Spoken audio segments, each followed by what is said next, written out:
This used to be one huge room. We've now divided it, so this is the clean hall. That's the rugby on the other side. We created a lounge also.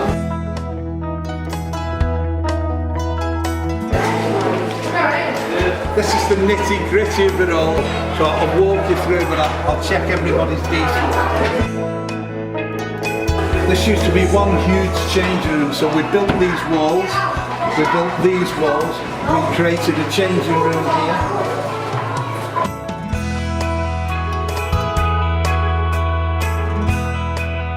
And we created these changing rooms also.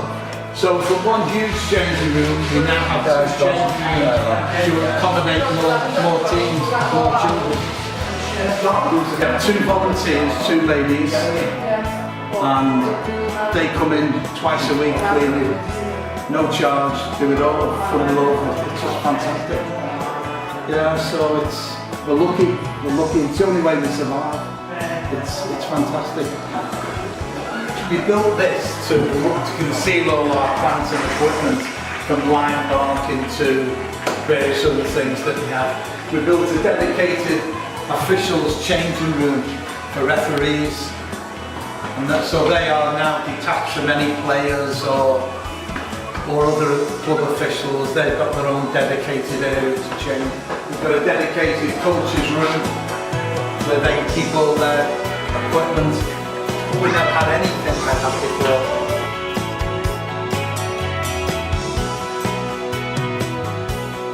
So we built this partition wall that's fireproof and waterproof. It now gives us 2 dedicated changing rooms and be able to get more teams into the facilities.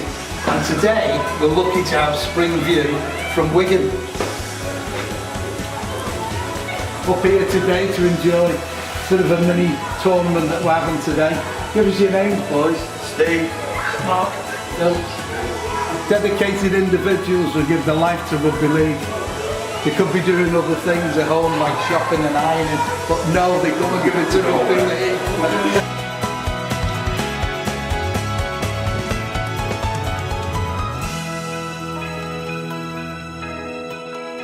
Having done so well in 2015, giving back to our club, we won the community award from the RFL, and that helped us in a tremendous way. The money, the support, the guidance and leadership from the RFL. What we did was we expanded upon our facilities within the club itself. We've made more changing rooms, allowing more teams, allowing more children to play football. We also put in new lighting.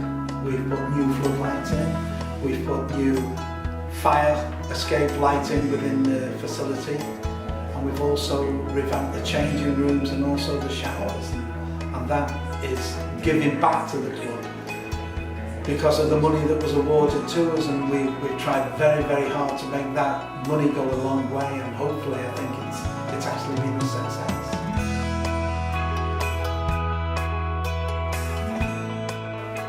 On the refurbishment of the facilities in 2015, I was asked by the chairman, Andy Connor, to be the project manager, and Andy stipulated, it's nothing, Billy, you won't even get your hands dirty. Well, the reality of that was far different. The reality was trying to marshal over 200 individuals, not all at once, but at different times, tradesmen of different skills, individuals willing horses who wheeled wheelbarrows, brushed, shoveled, dug, used pickaxes, people who've never used a drill or a saw before. And at the end of the job, they become very competent individuals. Basically, the reasoning behind the project was, one was for Tommy Greenhall, and also to bring disabled into the club, because there was no disabled access at all, no disabled toilets, no disabled facilities. My wife was having problems getting into the club because she's in a wheelchair, so that was basically one of the main reasons around why we brought the disabled side of it into it. Now we're looking at bringing kids in who are disabled and getting special needs involved and bringing autistic children into the club. The project was a massive project to start with. No one knew what type of scale it was going to be on. apart from myself, because I was the only builder who was here. When I drew out the plans, put everything together, and they all sat down and said, yeah, we'll go with that, and we'll see where we can get the funding from. We had VIY come into it through Talk Sport and Wix. Got all the materials for free just to get us going. VIY have been a great help, and so Wix. They absolutely massively helped us with the project. So much so, I'm now contracted with VIY doing work with them. They're absolutely fantastic.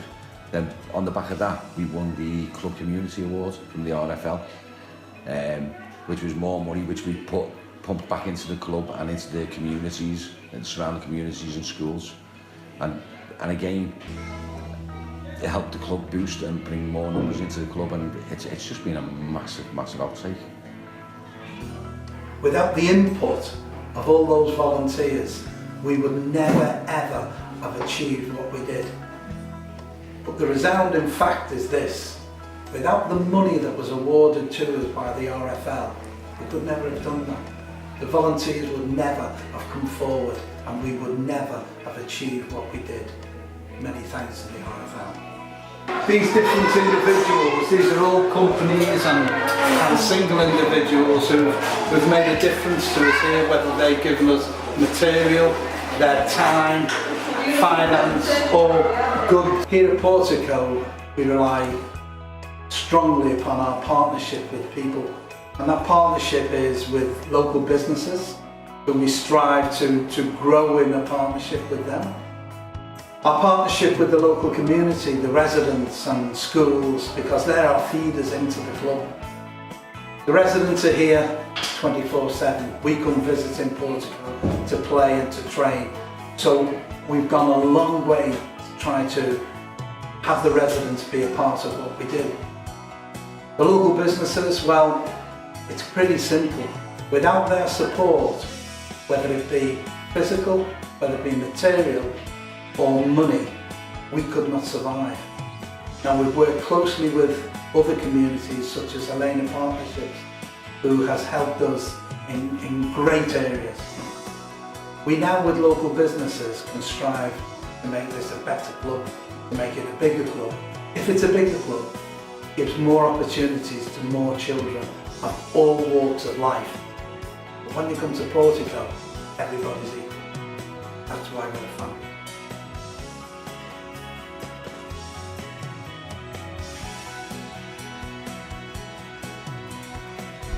This is a memorial garden that we built in memory of Tommy Greenall. Tommy was a character of our club. Every club's got a Tommy Greenall. You need the characters in life to motivate the children, to motivate the coaches, to motivate everybody in the club. And Tommy had the ability to do all that. Tommy was a leader. He was a very funny individual. He was a very sincere man. He was everything that this club required. And sadly, when we lost Tommy, we had to move on. We had to move on using Tommy's legacy that he'd left us to drive this club forward. Because in the very early days, in the infancy of the birth of this club, Tommy was there. And these young men who looked up and revered Tommy now have children of their own. They bring their children to this club. Tommy's memory lives on at this club, and always will do, because Tommy was such a huge character who left such a huge impact upon this club. And the garden itself, well, people always ask what it is. Who was that individual? And we all get great pleasure about telling them exactly who and what Tommy did for this club.